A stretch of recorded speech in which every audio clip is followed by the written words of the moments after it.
مفتی صاحب کے YouTube channel کو سبسکرائب کیجیے، مفتی عطاء الرحمن قاسمی۔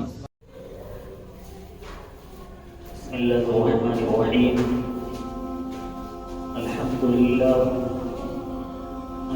للہ نحمده ونستعینه ونستغفره ونؤمن به ونتوکل علیہ ونعوذ باللہ من شرور انفسنا ومن سیئات اعمالنا، من یهده اللہ فلا مضل له ومن یضلل فلا هادی له۔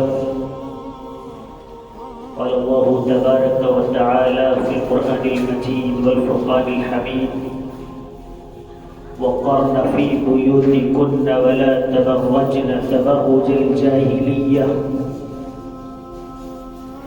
معزز و مکرم حضرات سامعین کرام، اللہ تبارک و تعالی نے خاتون کو، عورت کو،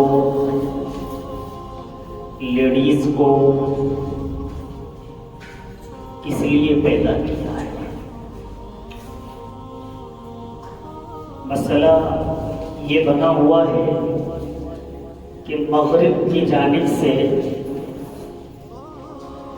پوری دنیا کو یہ پیغام دیا گیا کہ عورت بھی مرد کے برابری کا حصہ رکھتی ہے، لہذا اسے آزاد ہونا چاہیے۔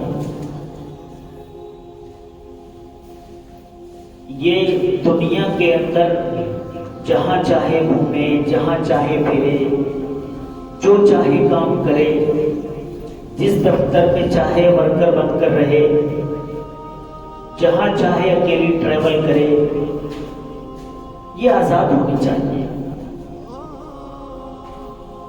شریعت ایک طرف کہتی ہے وَقَرْنَ فِي بُيُوتِكُنَّ، کہ عورتوں اپنے آپ کو گھروں کے اندر رکھو، پردہ رکھو، حجاب کا استعمال کرو۔ شریعت کہتی ہے خاتون پردے میں رہے گی،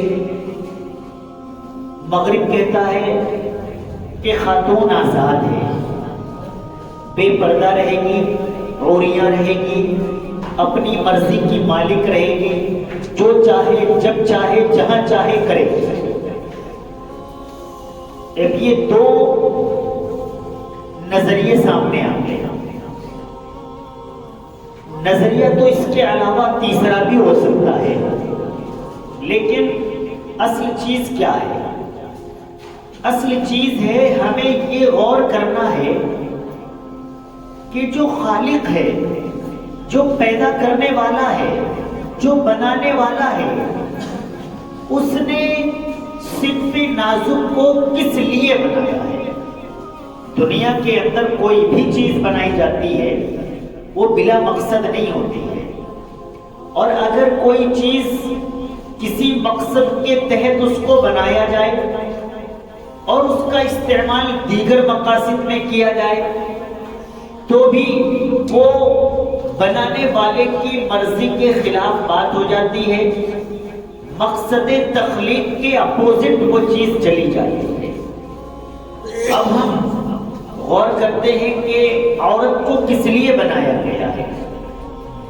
اللہ تبارک و تعالی نے عورت کو بنایا ہے گھر کے اندر رہنے کے لیے، عورت کو بنایا ہے گھر میں بچوں کی پرورش کرنے کے لیے، عورت کو بنایا ہے گھر میں والدین کی خدمت کرنے کے لیے، اور اللہ نے بنایا ہے گھر میں شوہر کی خدمت کرنے کے لیے، اللہ نے بنایا ہے گھر میں بہن بھائیوں کی خدمت کرنے کے لیے۔ اللہ تبارک و تعالی کی جو تخلیق ہے، مغرب جو کہتا ہے کہ دونوں برابر ہیں، حالانکہ تخلیق تو اس کا انکار کر رہی ہے۔ دونوں برابر کیسے ہو سکتے ہیں؟ آپ دیکھ سکتے ہیں مرد کی ساخت، اس کی طاقت، اس کی سوچ و فکر، اس کی تمام چیزیں خاتون سے الگ ہوتی ہیں۔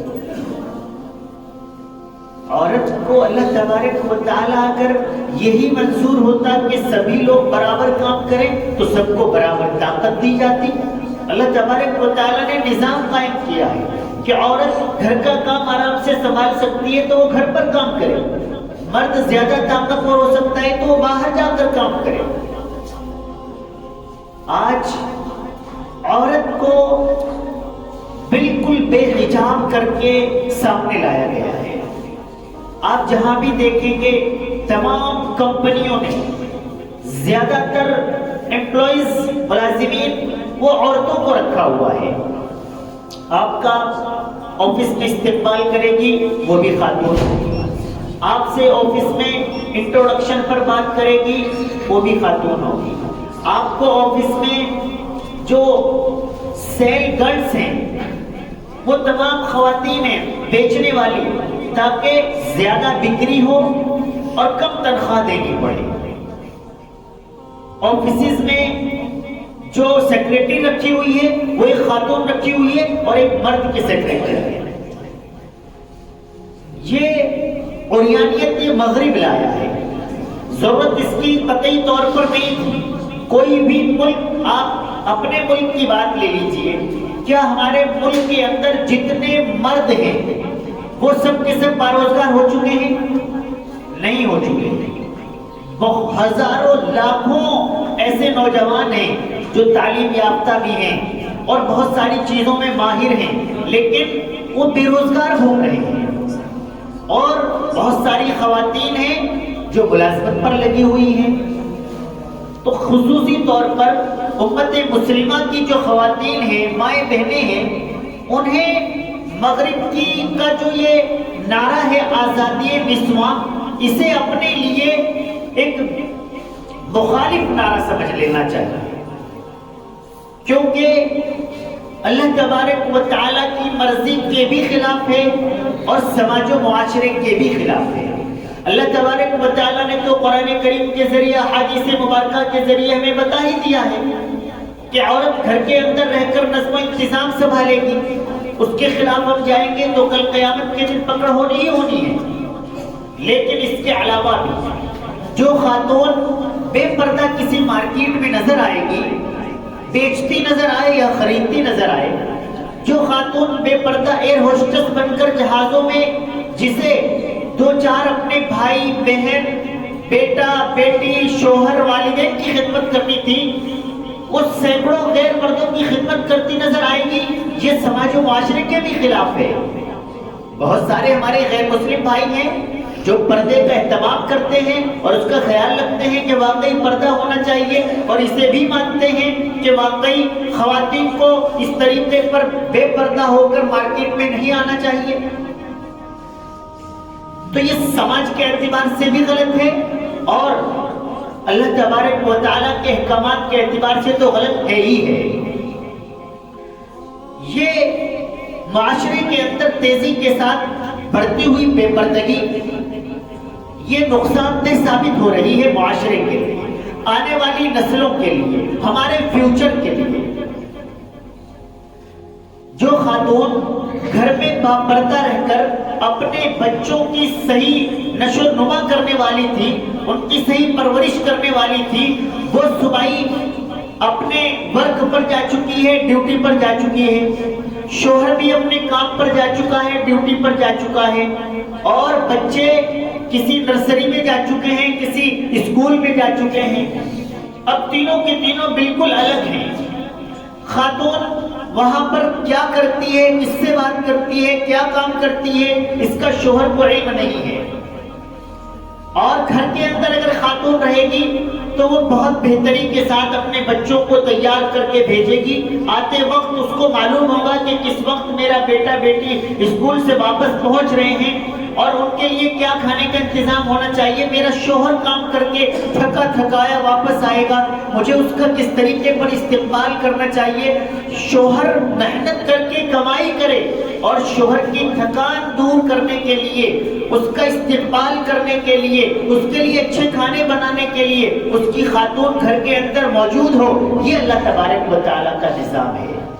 یہ دنیا کا نظام ہے، خصوصی طور پر دنیا کے اندر یہ ان لوگوں کا نظام ہے جنہیں محض عریانیت سے مطلب ہے، جنہیں محض خواتین کو استعمال کرنے سے مطلب ہے جنہوں نے خاتون کو، عورت کو محض صرف اور صرف ایک ورکر کے طور پر سمجھ لیا ہے اور دیکھ لیا ہے۔ ہمیں اپنے معاشرے سے، اسلامک معاشرے سے یہ پیغام دینا ہے کہ خاتون باپردہ تھی، باپردہ ہے اور باپردہ رہے گی۔ ہمیں جو مخلوط کھانے ہیں اس کو ختم کرنا ہے۔ شریعت میں بائیکاٹ کا حکم نہیں ہے، لیکن اگر کہیں کرنا پڑے تو کرنا چاہیے کہ یہ ہماری عورتیں اور مرد ایک ساتھ مل کر کھانے پر، یعنی شادیوں کے موقع پر نہیں آئیں گے۔ آج خواتین بے پردہ ہو کر شادیوں میں جاتی ہیں اور پھر کھانے کا نظام بھی مخلوط ہوتا ہے، اور کہیں کہیں نظر آتا ہے کہ خواتین چلو الگ کھا رہی ہیں، لیکن دیکھنے میں یہ آتا ہے کہ بہت سارے مرد ان خواتین کے اندر ٹہل رہے ہوتے ہیں، کوئی کھانے کے نام پر، کوئی بچہ چھوڑنے کے نام پر، کوئی بچہ لانے کے نام پر۔ ٹھیک ہے آپ اپنی بیوی سے ملنے گئے ہیں، ٹھیک ہے آپ اپنی بہن سے ملنے گئے ہیں، ٹھیک ہے آپ اپنی ماں سے ملنے گئے ہیں، لیکن وہاں پر صرف یہ 3 ہی خواتین تو موجود نہیں ہیں، وہاں بہت ساری خواتین ہیں جنہیں آپ سے پردہ کرنا چاہیے، جن پر آپ کی نظر نہیں پڑنی چاہیے۔ تو یہ نظام بھی غلط ہے کہ جہاں پر خواتین ہیں وہاں پر مرد کھانا کھلائیں یا وہاں پر مردوں کی آمد و رفت رہے۔ پردے کا حکم دیا گیا ہے تو وہ دیا گیا ہے، چاہے وہ گھر کے اندر خاتون ہو یا بازار کے اندر ضرورت کے مطابق جا رہی ہو یا شادی کے اندر جا رہی ہو۔ شادی کے اندر بھی باپردہ جائے اور ضرورت کے مطابق بازار کے اندر بھی باپردہ جائے اور گھر کے اندر بھی باپردہ رہے۔ ایسا نہ ہو کہ گھر کے باہر جو سبزی بیچنے والا آیا ہے، جو کپڑا بیچنے والا آیا ہے، خاتون اس سے منہ کھول کر اور مسکرا کر ہنس ہنس کر بات کر رہی ہو تاکہ یہ ہمارے لیے کچھ پیسے کم کر دے۔ 1000 روپے کا سوٹ ہمیں 800 روپے میں دے دے۔ کیا ہم اپنی عزتوں کو صرف 200 روپے میں نیلام کرنے والی خواتین ہو گئی؟ کیا ہم اپنے عزتوں کو بیچنے والی خواتین بن گئی؟ 100-200 روپے کے لیے ہمیں غیر مرد سے ایسے مسکرا کر بات کرتی ہیں تاکہ یہ ہمیں سستا کپڑا دے دے، سستی سبزی دے دے۔ 10-20 روپے کم کرانے کے لیے ہم بے پردہ ہو کر ایک عام آدمی سے بات کرنے والی خواتین بن جائیں۔ یہ ہمیں اہتمام کرنا ہوگا، اپنی خواتین سے بات کرنی ہوگی۔ اس سے ہو سکتا ہے کہ اختلافات پیدا ہوں، لیکن وہ اختلافات ایک وقت کے لیے مقید اور معین ہوں گے، اور جو کامیابی اس پر ہوگی وہ دنیا کے اندر بھی ہوگی اور آخرت کے اندر بھی ہوگی۔ ہمیں اپنے گھر سے ابتدا کرنی ہوگی۔ ہم یہ سمجھتے رہیں کہ یہ ہمارے سامنے والا کرے گا یا اور لوگ کریں گے تو ہم کریں گے، یا اور بھی تو ایسا ہی کر رہے ہیں۔ چھوڑ دیجیے اس بات کو کہ اور لوگ کب کریں گے، اور لوگ بھی ایسا ہی کرتے ہیں۔ جو چیز غلط ہے وہ غلط ہے، چاہے اسے دنیا کے 99% لوگ کرنے لگے۔ شریعت نے جس چیز کو ناجائز قرار دیا ہے وہ ناجائز ہی رہے گی، چاہے دنیا کے تمام لوگ اس کام کو کرنے لگے۔ ہمیں اپنے گھر سے اصلاح کی ابتدا کرنی ہے۔ ہمیں اپنی بیٹی سے، ہمیں اپنی ماں سے، ہمیں اپنی بہن کو سمجھا کر یہ اس کا آغاز کرنا ہے کہ بے پردہ آپ گھر سے باہر دروازے پر نہیں کھڑی ہوں گی، آپ بے پردہ مارکیٹ نہیں جائیں گی، آپ بے پردہ شادیوں کے اندر نہیں جائیں گی۔ اللہ تبارک و تعالی عمل کرنے کی توفیق عطا فرمائے۔ وآخر دعوانا الحمدللہ رب العالمین۔